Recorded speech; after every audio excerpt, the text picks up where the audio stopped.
Vectors for cloning in plants and animals. कुछ खास vector का यूज करते हैं प्लांट और एनिमल्स में क्लोनिंग के लिए। कौन कौन सा वेक्टर यूज करते हैं? तो देखिए, जैसे एक वेक्टर होता है एग्रोबैक्टीरियम। एक बैक्टीरिया होता है agrobacterium. Agrobacterium tumefaciens. Agrobacterium tumefaciens एक बैक्टीरिया है और एग्रोबैक्टीरियम ट्यूमिफेसियंस बैक्टीरिया के पास एक प्लाज्मिड होता है। ओके, और इस प्लाज्मिड में होता है टीडीएनए और टीडीएनए के पास एक जीन होता है टीआई जीन। टीआई जीन को हम लोग बोल सकते हैं tumour inducing gene. Tumour inducing gene. Okay, agrobacterium tumefaciens एक बैक्टीरिया है। इस बैक्टीरिया के पास एक प्लाज्मिड होता है और प्लाज्मिड के पास एक डीएनए होता है टीडीएनए। ओके, और टीडीएनए के पास एक खास जीन होता है TI gene, tumour inducing gene. ये जीन डायकॉट प्लांट में, dicot plant, okay, agrobacterium tumefaciens dicot plant को अटैक करता है। ओके, इन्फेक्ट करता है। ओके, तो एग्रोबैक्टीरियम ट्यूमिफेसियंस डायकॉट प्लांट को अटैक करेगा। अटैक करने के बाद अपना टीडीएनए में जो टीआई जीन है वो जीन प्लांट में चले जाता है, डायकॉट प्लांट में, और डायकॉट प्लांट में ट्यूमर इंड्यूस करता है, मतलब ट्यूमर काउज करता है। ओके, तो डायकॉट प्लांट में ट्यूमर काउज होता है due to the Agrobacterium tumefaciens. Okay, human कितना चालाक है, तो क्या किया कि इसके पास जो टीआई जीन है, मान लेते हैं ये एग्रोबैक्टीरियम ट्यूमिफेसियंस है और एग्रोबैक्टीरियम के पास यहाँ पे टीआई जीन है इसके प्लाज्मिड में। ओके, तो ह्यूमन क्या करता है, टीआई जीन के जगह में अपना जीन ऑफ इंटरेस्ट डाल देता है। ओके, और एग्रोबैक्टीरियम ट्यूमिफेसियंस का नेचर है डायकॉट प्लांट को इन्फेक्ट करना, उसको अटैक करना, तो ये अपना नेचर कभी नहीं छोड़ेगा, चाहे कुछ भी, इसका हाथ काट दीजिए, पैर काट दीजिए।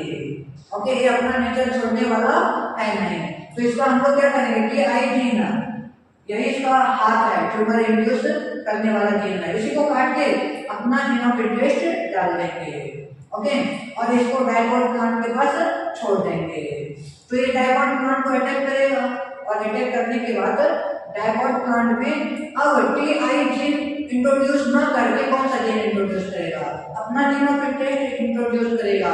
तो इस तरह देखिए, अपना जीन ऑफ इंटरेस्ट हम लोग डायकॉट प्लांट होस्ट के रूप में डायकॉट प्लांट ले लेंगे। ओके, डायकॉट प्लांट होस्ट में अपना जीन ऑफ इंटरेस्ट को इंट्रोड्यूस कर सकते हैं with the help of agrobacterium tumefaciens.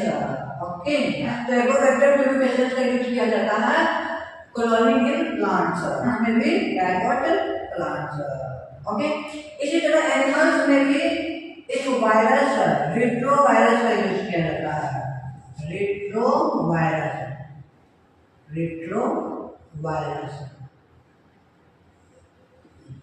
सुनिए, यहाँ पे रेट्रोवायरस नाम क्यों पड़ा इसका? तो जनरली जो है प्रोसेस जो होता है, क्या होता है, डीएनए से आरएनए बनता है। ओके, लेकिन वायरस में इसके पास आरएनए होता है, इसके पास क्या होता है, आरएनए। तो आरएनए होने की वजह से ये वायरस क्या करता है, आरएनए से डीएनए बनाता है। ओके, मतलब रिवर्स ट्रांसक्रिप्शन को शो करता है, रिवर्स ट्रांसक्रिप्शन, रिवर्स ट्रांसक्रिप्शन को शो कर रहा है, इसलिए इसका नाम पड़ गया रेट्रोवायरस। ओके, तो रेट्रोवायरस ह्यूमन को अटैक करेगा। रेट्रोवायरस किसको अटैक करेगा, ह्यूमन को। ओके, तो ह्यूमन को अटैक करेगा तो ये अपना आरएनए और आरएनए से डीएनए बनाएगा, तो हम लोग क्या करेंगे कि रिट्रोवायरस में अपना जीन ऑफ इंटरेस्ट डाल देंगे। ओके, तो रिट्रोवायरस का प्रॉपर्टी है अटैक करना, तो ये तो अटैक करेगा ही एनिमल को, एनिमल सेल को ये अटैक करेगा। तो रिट्रोवायरस में अपना जीन ऑफ इंटरेस्ट डाल देंगे, तो रिट्रोवायरस जैसे ही एनिमल को अटैक करेगा तो इसके जीन की जगह में अपना जीन ऑफ इंटरेस्ट चले जाएगा। ओके, तो इस तरह हम लोग प्लांट और एनिमल्स में क्लोनिंग के लिए एग्रोबैक्टीरियम ट्यूबिफेसेंस और रिट्रोवायरस को वेक्टर के रूप में यूज करते हैं। ओके, अब हम लोग होस्ट सेल को कॉम्पिटेंट बनाएंगे। होस्ट सेल को इस तरह बनाएंगे कि वो जीन ऑफ इंटरेस्ट को ले सके। ओके, मैं लेने के लिए रेडी हूँ और आप लोग लेना ही नहीं चाह रहे हैं, तो मैं दे पाऊंगा कितना भी मैं चाह लूँ, मुझे 1000 रुपये आपको देना है, लेकिन आप लोग लेने के लिए रेडी ही नहीं है, आप लोगों को दे पाऊंगा नहीं दे पाऊंगा। तो पहले आप लोगों को देने के लिए मुझे रेडी करवाना होगा कि आप लोग ले लो। इसलिए होस्ट सेल यहाँ पे लेने के लिए रेडी नहीं है रिकॉम्बिनेंट डीएनए, तो होस्ट सेल को बनाना पड़ेगा रेडी। होस्ट सेल रेडी क्यों नहीं होता है? क्योंकि देखिए होस्ट सेल में प्लाज्मा मेम्ब्रेन होता है। ओके, और एक चीज देखिए, जो डीएनए होता है, डीएनए हाइड्रोफिलिक होता है। डीएनए कैसा होता है? हाइड्रोफिलिक। तो ये प्लाज्मा मेम्ब्रेन से नहीं जा पाएगा। ओके, ये वाटर सॉल्युबल होता है, लेकिन प्लाज्मा मेम्ब्रेन लिपिड से बना होता है, हम लोगों को पता है। ओके, तो हाइड्रोफिलिक होने की वजह से ये प्लाज्मा मेम्ब्रेन को इंटर करके नहीं जा पाएगा। तो इसलिए होस्ट सेल को पहले कॉम्पिटेंट बनाना होगा। होस्ट सेल को कॉम्पिटेंट बनाने के बहुत सारे टेक्निक्स है, जो एक एक करके हम लोग टेक्निक्स देखेंगे। ओके, पहले हम लोग देखते हैं ice cold calcium chloride technique, जिसके द्वारा हम लोग अपने होस्ट सेल को कॉम्पिटेंट बनाएंगे। ओके, मान लीजिए हमारा होस्ट सेल है। ओके, अपना जीन ऑफ ये वेक्टर है और वेक्टर के बाद अपना जीन ऑफ इंटरेस्ट है, या फिर डायरेक्ट ले लेते हैं जीन ऑफ इंटरेस्ट है, ये हमारा जीन ऑफ इंटरेस्ट है,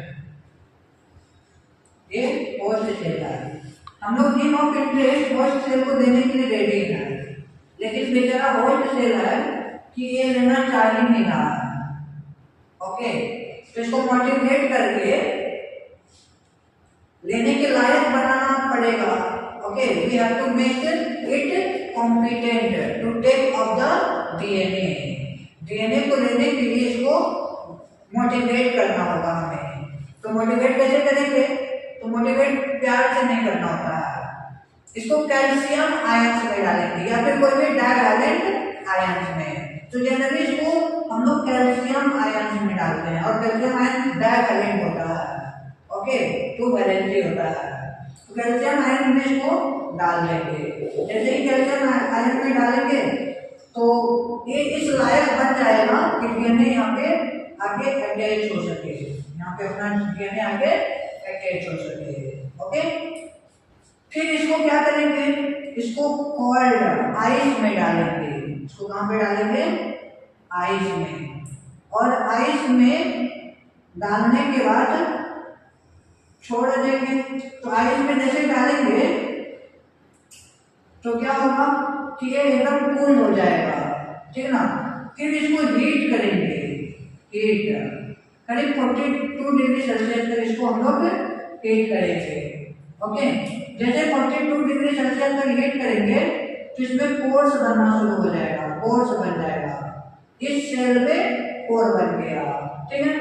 अब पोर बन गया, फिर इसको कूल करेंगे, ठंडा करेंगे, ठीक है। जैसे कि इसमें पोर्स बना तो अपना जो डीएनए है, जीन ऑफ इंटरेस्ट है, वो तुरंत पोर्स के थ्रू होस्ट सेल में इंटर कर जाएगा। ओके, हम लोग क्या करेंगे?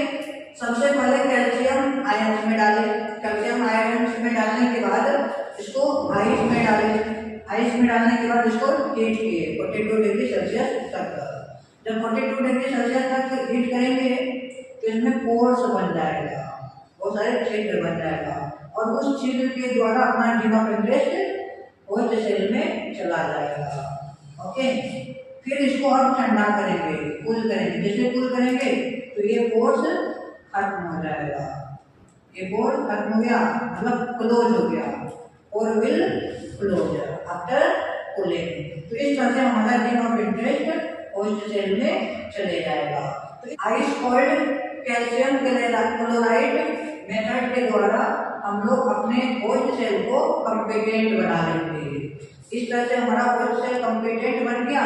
अब इसमें हम लोग अपना जीन ऑफ इंटरेस्ट इजीली डाल सकते हैं। ओके, ये एक तरीका हुआ कॉम्पिटेंट बनाने का। इसके बाद दूसरी बात देखिए, कॉम्पिटेंट बन गया तो हम लोग जीन ऑफ इंटरेस्ट को डायरेक्ट भी डाल सकते हैं प्लांट में। डायरेक्ट भी कैसे डाल सकते हैं? तो डायरेक्ट हम लोग माइक्रो इंजेक्शन के थ्रू डाल सकते हैं, या फिर माइक्रो इंजेक्शन एनिमल्स में यूज होता है, और प्लांट में जीन गन या फिर बायोलिस्टिक्स मेथड्स के थ्रू डाल सकते हैं। ओके, तो जीन गन या फिर जीन शूट गन भी इसको बोला जाता है, जीन गन या फिर शूट गन, या फिर पार्टिकल बम्बार्डमेंट करके भी डाल सकते हैं। ओके, तो उसमें हम लोग क्या करते हैं, एक माइक्रो पार्टिकल्स लेते हैं, जनरली टंगस्टोन का या फिर गोल्ड का। गोल्ड या फिर टंगस्टोन माइक्रो पार्टिकल्स में अपना जीन ऑफ इंटरेस्ट को इंट्रोड्यूस कर देते हैं। गोल्ड या टंगस्टोन पार्टिकल्स में अपना जीन ऑफ इंटरेस्ट इंट्रोड्यूस कर दिए, उसको हाई स्पीड से, काफी हाई स्पीड से प्लांट सेल में बम्बार्ड करेंगे। ओके, जैसे ही प्लांट सेल में हाई वोल्टेज से बम्बार्ड करेंगे तो वो प्लांट सेल में चले जाएगा, इंट्रोड्यूस हो जाएगा। उसके साथ में अपना जीन ऑफ इंटरेस्ट इंट्रोड्यूस हो गया। इस मेथड को बुलाता है बायोलिस्टिक्स मेथड, या फिर जीन गन मेथड, या फिर शूट गन मेथड, या फिर पार्टिकल्स बम्बार्डमेंट मेथड। पार्टिकल्स डाल के ना अपना जीन ऑफ इंटरेस्ट डाल रहे हैं। ओके, तो ये हो गया हमारा particles bombardment method. Okay, through which we introduce our gene of interest understood into the host cell. Okay, और फिर देखिए माइक्रो इंजेक्शन में क्या होता है। माइक्रो इंजेक्शन में जैसे एग है, एग सेल और एस्पॉन सेल होता है, एस्पॉन। ओके, मान लीजिए ये एस्पॉन है, ठीक है। एग और एस्पॉन फर्टिलाइज किया हुआ तो ये बना दिया fertilised egg, fertilised egg. Okay, तो फर्टिलाइजेशन हम लोग टेस्ट ट्यूब में करेंगे, इन विट्रो फर्टिलाइजेशन। ओके, जिसमें क्या होगा कि एस्पर्म और एग फर्टिलाइज करेगा। जैसे ही फर्टिलाइज एग हुआ, फर्टिलाइज एग में दो न्यूक्लियस है, एक मेल न्यूक्लियस है, मेल न्यूक्लियस, और एक फीमेल न्यूक्लियस है, फीमेल न्यूक्लियस। ओके, ये मेल न्यूक्लियस और ये फीमेल न्यूक्लियस है। एस्पर्म अपना न्यूक्लियस को एग में इंट्रोड्यूस कर दिया है, लेकिन अभी फर्टिलाइजेशन में दो स्टेप में होता है, एक काइलोगेमी और दूसरा प्लाज्मोगेमी। पहले तो एस्पर्म और एग का साइटोप्लाज्म मिला, इसको प्लाज्मोगेमी कहते हैं। ओके, और फिर क्या होगा, न्यूक्लियस मिलने को काइलोगेमी कहा जाता है। तो अभी न्यूक्लियस मिला नहीं है, काइलोगेमी नहीं हुआ। काइलोगेमी से पहले ही हम लोग क्या करेंगे, एक माइक्रो पिपेट लेंगे। ओके, एक हम लोग क्या लेंगे, माइक्रो पिपेट। माइक्रो पिपेट लेंगे, माइक्रो पिपेट इस तरह होता है। ओके, जिसमें अपना जीन ऑफ इंटरेस्ट है, माइक्रो पिपेट में अपना जीन ऑफ इंटरेस्ट है, GOI। और एक देखिए, एग को भी होल्ड करने की पिपेट चाहिए, इसको भी होल्ड करने के लिए हमें माइक्रो पिपेट, ओके। तो होल्ड करने के लिए माइक्रो पिपेट है, इस इधर से होल्ड कर देंगे और फिर इधर से होल्ड कर देंगे, ओके। माइक्रो पिपेट की मदद से एफ को होल्ड कर लेंगे, फर्टिलाइज एफ को, और इधर माइक्रो पिपेटी की मदद से इसमें अपना जीन ऑफ इंटरेस्ट को इंट्रोड्यूस कर देंगे, और जो फर्टिलाइज एग का फीमेल न्यूक्लियस है उस न्यूक्लियस में अपना जीन ऑफ इंटरेस्ट को डाल देंगे, ओके।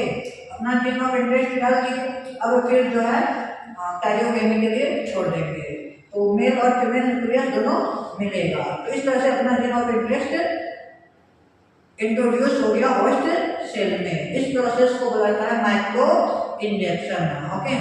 देखिए ऐसा तो हम लोग कर रहे हैं, लेकिन इसका चांसेस बहुत ही कम होता है। लगभग 1000 माइक्रो इंजेक्शन करवाते हैं तो उसमें 30-40 होता है, 30 से 50 तक होता है, ओके। तो मतलब the chances of success is very low, okay. हाँ, तो इस तरह से हम लोग अपना जीन ऑफ इंटरेस्ट को होस्ट सेल में इंट्रोड्यूस कर सकते हैं माइक्रो इंजेक्शन मेथड के through, okay. Thank you so much.